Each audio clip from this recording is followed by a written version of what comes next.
Саламатсыздар ма? Бүгін мына печеньнен осындай майға оралған шмайға палшыққа тығылған печеньді қалай жасауға болатынын айтып түсіндіретін боламын. Ғана айта өткеніміздей, сиырдың бауырынан печень шашлыгы, яғни бауыр шашлыгын жасайтын кезде келді. Мариновкасын қалай дайындалуын барлығын осы жерде көрсететін боламыз. Сәлім аға, мінекейіңіз.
Енді бөлшектейміз. Балшық ет қабына қойып, одан кейін шмайға орап слайд боламыз. Бөліп көрсетіп жатыр.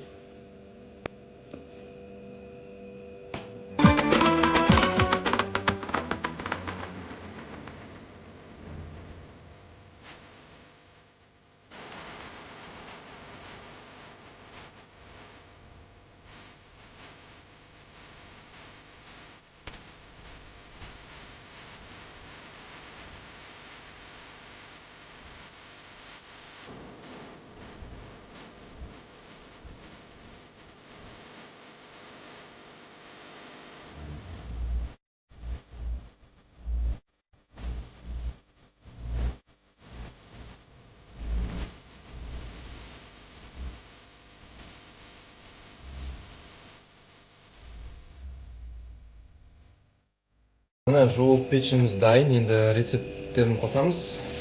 Құрамына не кіреді? Кристаллики. Мариновкасын дайындау үстіндеміз.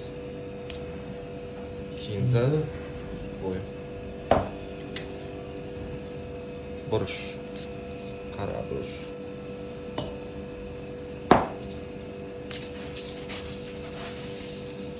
Тұз.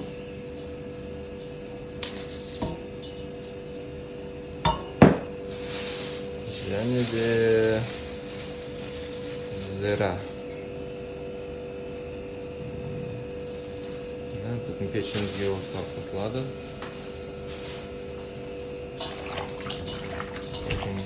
Әдемілеп араластырып бір-бірімен шмайға орауды бастаймыз.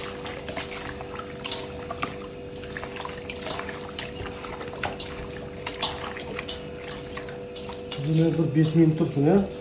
Bu bari yola menzilini alsın. Oldu, біздің печеньіміз дайын. 5-10 минуттай тұратын болады. Сіңіп спецтері. Содан кейін келесі бөлімде сіздерге орап көрсететін боламын. Мына айтқанымыздай, қазір мен мына жерден 3 май алатын боламын. Осы мына менің бүгінгі печеньімді орауға жетіп қалады деп ойлаймын.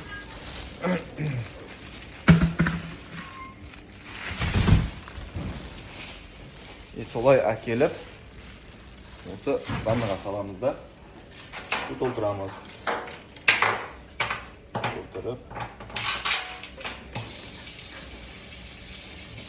салқын судан ашып қоямыз. Мен пакетті ашып көріп қойды. Маған бір қол телефон тұрғаннан кейін тамақ қиындық туғызып тұр. Сол себепті пакетті кешіп тастасам да болады.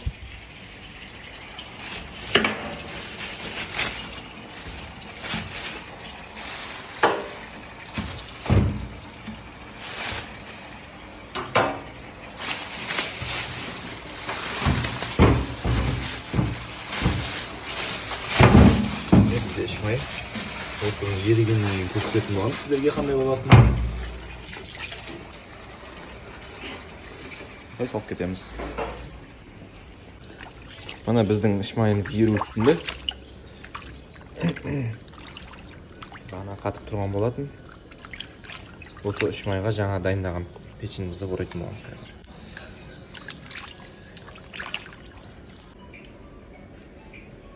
Мына біздің жібіген іш майымыз, қазір осыған біз печеньді орайтын боламыз. Негізі көлемі әртүрлі болып келеді. Іш майдың біреуі кішкентай, біреуі үлкен. Қалай келеді, соған ыңғайына қарай жаңа істеген печеньіміздің маринадпленген печеньімізді алып орайтын боламыз. Мысалы мынаны алып, осылайынан қойып, әдемілеп ораймыз да керек емес бөлігін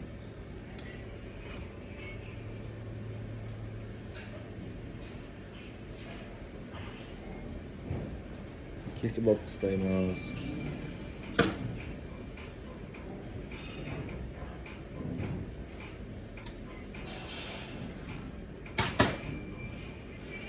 Мына печеньеміз дайын. Келесі бөлімде сіздерге осы печеньді кесіп, онан кейін балшыққа сықылау әдісін көрсететін боламын. Біз бұл оралған печеньді бірінші холодильникте мұздататын боламыз. Содан кейін барып оны керек кезінде шығарып, холодильниктен осындай балшықлерге сықылайтын боламыз. Оның бәрі келесі алдағы бөлімде көрсететін болады. Видеоны ары қарай тоқтамай көрулеріңізді сұраймын. Печеньімізді бастаймыз қазір.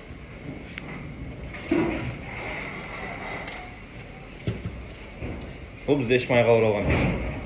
Қазір біз осыны кесіп, ондай палшыққа салынған печень шығаратын боламыз.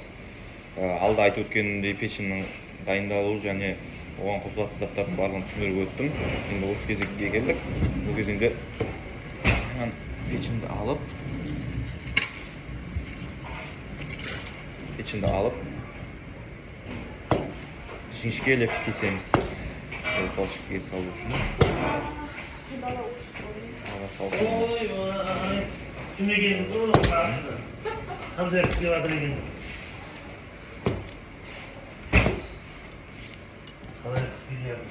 Осындай құмны кесіп аламыз, полный печеньді іш майға оралған.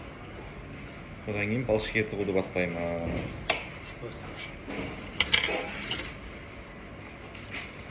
Шаншимыз балшыққа.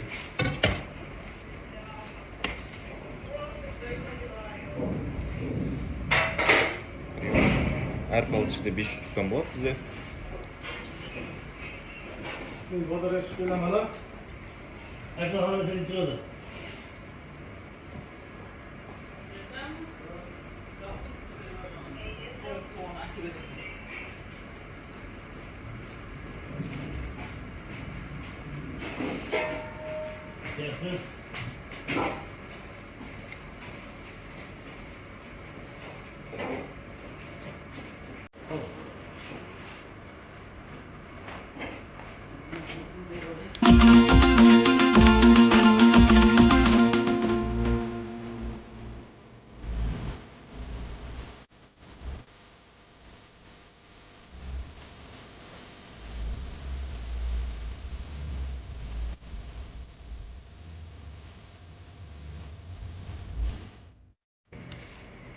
Көрсететін боламын. Алшық печеньіміз.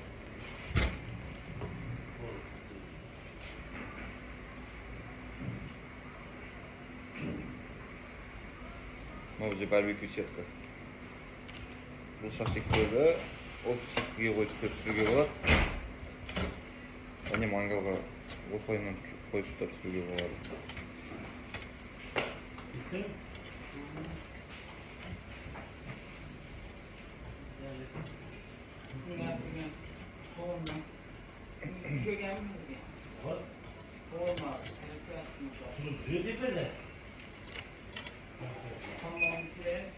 Kızıldı verdiniz mi?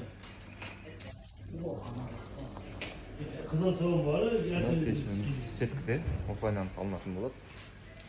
мына жерде мангал.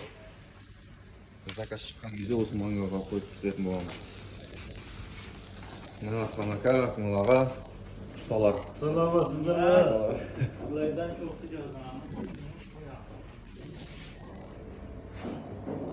Мен бүкіл пешті сықлап біттім. Енді бұны заказ күтеміз. Заказ қанша шығады, сонша бұдан жіберіп жөнелтетін боламыз. Біз кафеде істегеннен кейін айтып өттім өзім. Мына жақтан чек күтеміз, сайттан чек шығады. Яғни мына заказдың түрлері.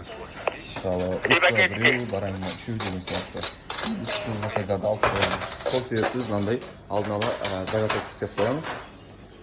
Оны холодильниктерге мұздатып тоқ қоямыз. Керек кезінде алып, шетінен алып отыра береміз. Мына қойдым печеньені. Енді астында кима тұр, одан кейін телятина жаңағындай бзолдың етін, яғни сиыр бзолдың етін дайындалатын шашлик.